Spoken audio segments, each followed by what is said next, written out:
അല്ല, വിനിമയത്തിന് ജനാധിപത്യം, വിനിമയത്തിന് സ്വാതന്ത്ര്യം എന്ന് പറയുന്നത് നിങ്ങളുടെ ജീവിതത്തെ അല്ലെങ്കിൽ സമൂഹ ജീവിതത്തെ, ജനാധിപത്യത്തെ സമ്പന്നമാക്കിയിട്ടുണ്ട് എന്നുള്ളതാണ്.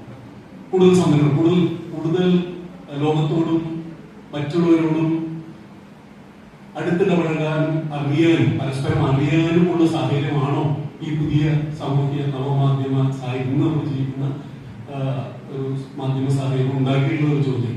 അത് കൂടുതൽ മറ്റുള്ള നമുക്ക് പരിചിതമല്ലാത്ത ലോകങ്ങളെ, നമുക്ക് പരിചിതരല്ലാത്ത മനുഷ്യരെ, സംസ്കാരങ്ങളെ, പലതരം ചിന്തകളെ, വിശ്വാസങ്ങളെ, ഇവയെ കൂടുതൽ അടുത്തറിയും, നമ്മളെ തുടർച്ചയായി കാണാൻ ഉള്ള ഒരു സാഹചര്യം. എല്ലാത്തരം ആശയങ്ങളും, എല്ലാത്തരം വിശ്വാസങ്ങളും, എല്ലാത്തരം സംസ്കാരങ്ങളും, പലതരം വിവിധങ്ങളായിട്ടുള്ള പലതരം വിരുദ്ധങ്ങൾ പോലുമായ ആശയങ്ങൾ സ്വതന്ത്രമായി പ്രവഹിക്കുന്ന, കൈമാറ്റം ചെയ്യാവുന്ന ഒരു സാഹചര്യമാണ് ഉണ്ടായത്. അതിനുള്ള ആർക്കിടെക്ചർ, ഡിജിറ്റൽ മീഡിയ അതിനുള്ള ആർക്കിടെക്ചർ എന്തുവഴി ഇവിടെ പ്രവഹിക്കാം, ആർക്കും നിയന്ത്രിക്കാൻ കഴിയും, ഏതാശയം തന്നെ ഇവിടെ പ്രവഹിക്കാം, കൈമാറപ്പെടാം.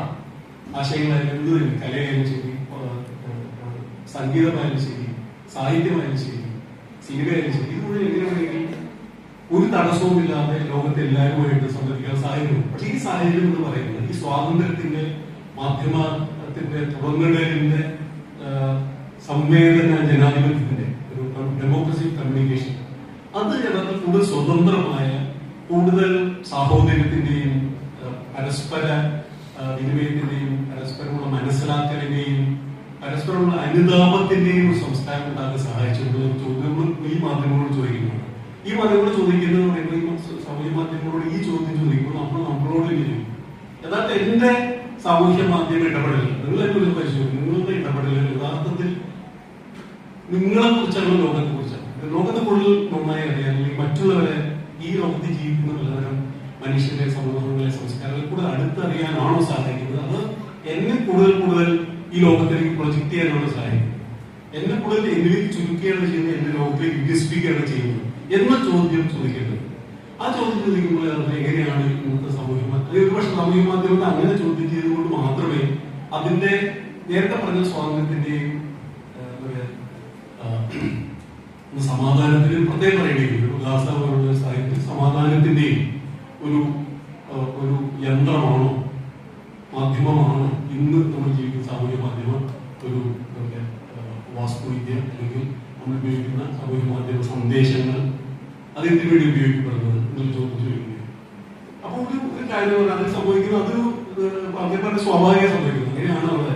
പക്ഷെ അതിനകത്ത് നടക്കുന്ന അതിന്റെ ഒരു ദിവസത്തെ നിങ്ങൾ തന്നെ ഇടപെടുന്ന, നിങ്ങൾ വായിക്കുന്ന, കാണുന്ന ഒരു സാമൂഹ്യ മാധ്യമ ഉള്ളടക്കത്തെ പരിശോധിച്ച എന്തുതരം കണ്ടന്റാണ് ഉൽപ്പാദിപ്പിക്കുന്നത്, എന്ത് രീതിയിലുള്ള സമീപനങ്ങളാണ് പ്രചരിപ്പിക്കുന്നത്, അപരത്തെ കുറിച്ച്, മറ്റുള്ളവരെ കുറിച്ച്, അവനവനെ കുറിച്ച്, ലോകത്തെ കുറിച്ച് എന്ത് തരം സന്ദേശങ്ങൾ, എന്ത് രീതിയിലുള്ള നിലപാടുകളാണ് അത് പ്രചരിപ്പിക്കാൻ ശ്രമിക്കുന്നത്.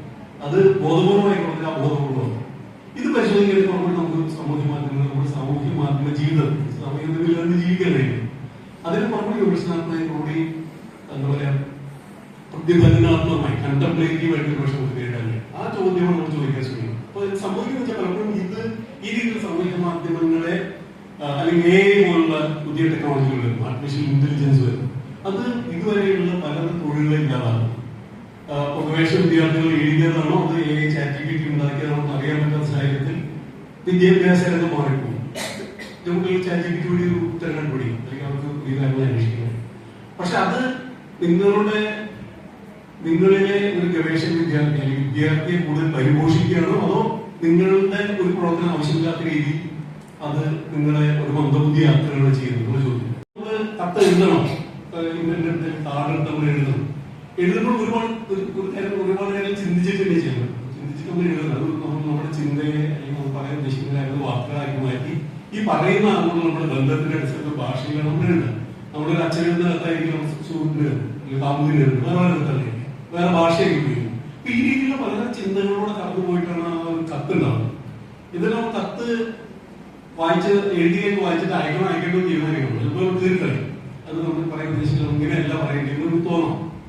അതിനുശേഷം നമ്മൾ പോസ്റ്റ് ചെയ്യുന്നു, പിന്നെ 8 ദിവസം കഴിഞ്ഞാലും കിട്ടുന്നത് കിട്ടിക്കഴിഞ്ഞാൽ മറുപടി. ഈ കമ്മ്യൂണിക്കേഷന്റെ ഒരു ദൈർഘ്യം അല്ലെങ്കിൽ രണ്ടുപേരും തമ്മിൽ ഇടപെടുന്നതിനിടയിലെ ചിന്ത കണ്ടംപ്ലേഷന്റെ സമയം കുറെ ഉണ്ട്, ആലോചിച്ചിട്ട് ചെയ്യും, അയക്കുന്നു, അതിനുശേഷം അയാൾ തിരിച്ചയക്കുന്നു, അല്ലെങ്കിൽ ഈ രീതിയിൽ കമ്മ്യൂണിക്കേഷൻ നടക്കുന്നത് ഒരുപാട് ചിന്തയും അവിടെ കമ്മ്യൂണിക്കേഷൻ കണ്ടംപ്ലേഷൻ ഒരേ സമയം നടക്കുന്നുണ്ട്.